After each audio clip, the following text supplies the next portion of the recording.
Madam Lydia, sinasabi naman sa akin ni Madam Lydia yung mensahe na sinasabi sa kanya. Yung mensahe kay Madam Lydia ng Diyos na Banal, sinasabi sa akin, kaya kaya kong ipaliwanag, kaya kong sabihin. Ayan. Kasi, kung walang sinabi sa akin si Madam Lydia, wala akong sasabihin sa inyo. Lahat po ng sinasabi ko dito, nang gagaling kay Madam Lydia S. Guerra. Sa kanya po lahat ng gagaling, wala akong sariling salita dito na nagpapabricate ako ng salita. Wala. Lahat po ng mga yan ay galing kay Madam Lydia S. Guerra. At ang salita naman na yan, galing sa Diyos na iminensahe kay Madam Lydia S. Guerra. Kaya malino po sinasabi natin, naiintindihan na ng bawat isa sa atin na tayo lang ang totoo.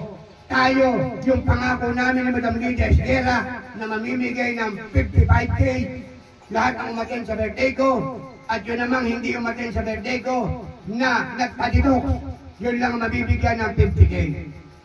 Hindi nga nakarating sa birthday ko, nagpadidok naman, yan yung matatanggap niyang 50K. Ariel Malaca, hintayin mo. Patutunayan namin na kami, yung sinabi namin mamimigay kami, ay totoo, gagawin namin. Hintayin mo lang. Huwag kang kung ano-ano sinasabi mo sa group chat. Diyan sa Muntinlupa, yung group chat dyan. Ayan, Ma'am Luz, kung mapanood mo to, pag hindi mo tinanggal si Ariel Malaca, 1,000% ikaw ang matatanggal. Ayan, Ma'am Luz, tanda mo sinabi ko, ang tagal ko nung sinabi sa iyo, natanggalin mo yan si Ariel Malaca, hindi mo tinatanggal. Ang tagal na namin sinabi sa iyo yan, kaya mas malamang, Ma'am Luz, ikaw ang matanggal sa foundation. Matigas ang ulo mo. Kaya mapapanood mo yan. Dahil ito, YouTube ito. Yung video ni Sir Joey, ilalagay sa YouTube channel niya. Kaya, nakakasira. Bagamat hindi totoo, kahit hindi totoo yan, hindi dapat nagkakaroon ng ganyan. Pero hindi kami affected dyan. Kaya lang, kung hindi nga totoo yung mga pinagsasabi niyan, nakakasira. Kaya malinaw po yung mga pinag-usapan natin dito. Yan yung mahalaga na naiparating namin sa inyo. Ayan, tayo ay nagsasalita, lahat ang sinasabi natin, puro totoo. Hindi tayo nagdoloko ng tao. Lahat ng sinasabi natin dito, puro totoo. Ayan.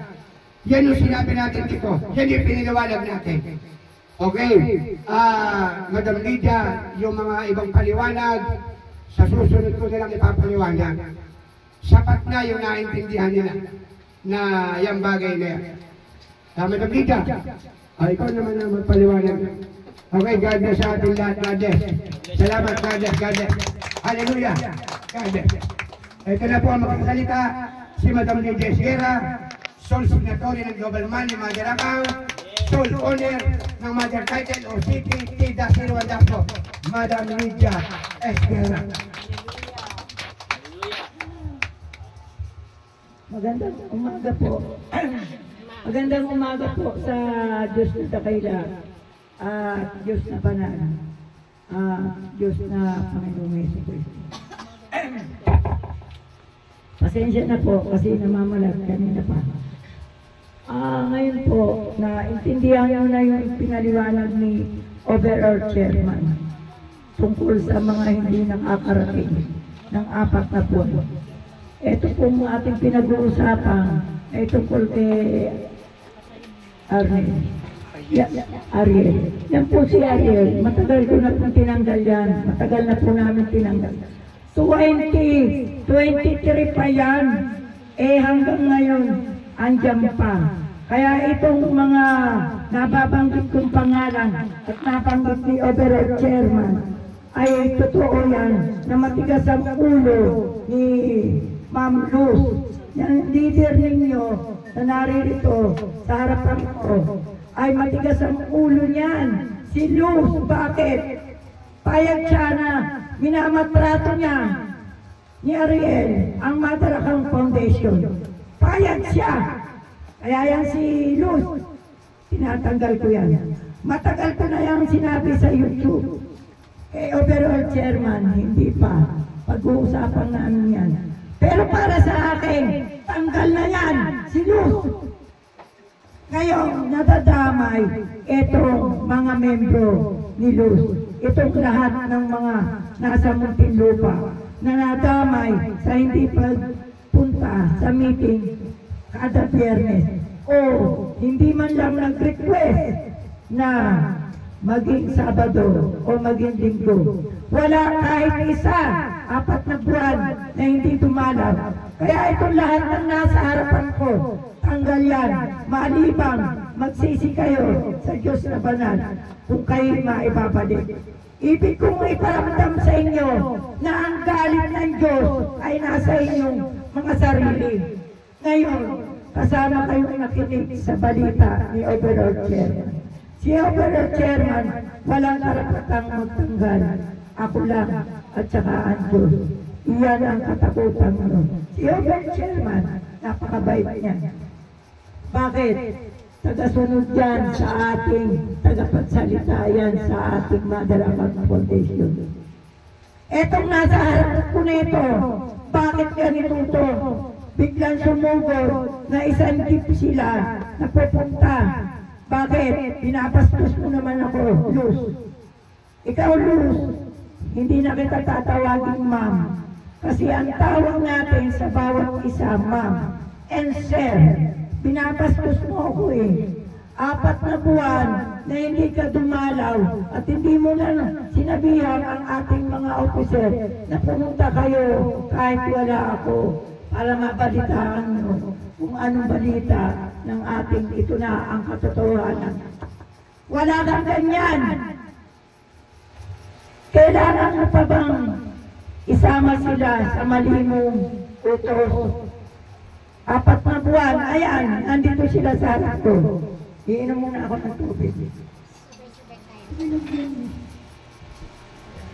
At kami, hindi nagkape ng dahil sa inyo. Bakit? Ang aga niyan dito eh. Diba? Yan yung mga kabastusan na ginawa ng leader nyo sa inyo.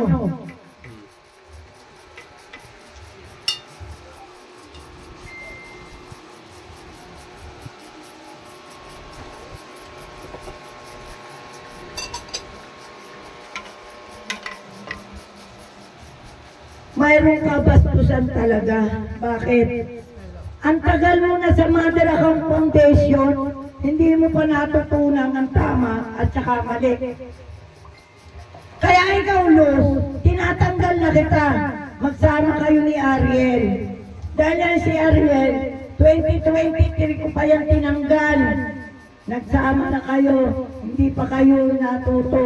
Dapat humiwalay ka na dyan at kung nais mo na humarap ka sa akin ng solo, humarap ka. At kahit solo ka, papagalitan kita. At kahit marami kayo, papagalitan pa rin kita. Kaya hindi ka pumunta ngayon eh. Alam mo na ugali ko. Bakit? Tama ba yung isugod mo dito itong mga membro mo? Para wala naman silang mga kasalanan. Dinadamay mo lang sila. Hindi mo man lang sila inutusan na pumunta kayo kahit hindi ako kasama. Kahit wala ako, pumunta kayo. Ako'y nag-aalaga ng apo. Pumunta kayo. Tama yun. Eh, hindi mo man lang sila pinagsabihan. Tama ba yung leader na yan? Mula ng birthday ni Overall Chairman, hindi kayo nagpunta kahit isa. Walang tumawag man lang. Walang tumawag. Walang nag-text. Bakit? Nakakabalita kayo na maganda na ang ating Mother Amag Foundation. Bakit? Tatanggap lang ba kayo? Hindi kayo sumusunod? Wala kayong karapatan tumanggap ng pera ng Diyos. Kasi hindi kayo nag-aayos. Kahit isa sa inyo, lalaki man o babae kayo, may edad kayo o wala kayong edad, bata pa kayo, hindi man lang kayo naglakas ng loob, i-text ako, i-text si Overall Chairman. Hindi man lang kayo nagtanong na Overall Chairman, Kami po ay hindi pinapupunta ni Manlos. Tama ba yan? Tapos ngayon lilitaw kayo bigla-bigla na Madam, Overall Chairman, pupunta po yung mga officer ko. Isang jeep po sila. Ang kapal ng mukha mo. Luz, ang kapal ng mukha mo, magdemanda ka na lang. Pinapatulang mo ako, patulang din kita. Binastos mo ang pagka-leader ko. Bakit ganyan ka? Dinadamay mo yung mga tao. Hindi mo sila sinabihan na pumunta kayo kahit hindi ako kasama. Ganyan ang leader. Hindi mo sinabing ganyan. Ang sinabi mo, okay lang naman kay Madam yun. Okay lang kay Overall Chairman yun. Saka na tayo pupunta doon. Wala kami sinabing ganyan. Na okay lang sa amin yan. Ang sinabi natin ay mag-uumpisa na tayo ng pagbabible study kapag Biyernes. Kahit isang Biyernes, hindi naman kayo matindi. Kaya kayo lahat tinatanggal ng Diyos. Maliban, manghingi kayo ng sorry sa Kanya. At kung meron mang may gusto pa, sa ito na ang katotohanan, pupunta ng isa-isa sa harapan namin. Ako itong nagdidesisyon, hindi si Overall Chairman. Kayong lahat na narito, natagalong lupa, tanggal kayo. Pare-parehas kayo, nagkaisa, ng layunin, na bastusin. Ang ito na ang katotohanan. Pinapastos nyo ang foundation ng Diyos. Hindi nyo ba alam, Diyos na naghahari ngayon? Kaya nga naaalis na ang lahat ng inaalis para makakita na ang ito na ang katotohanan.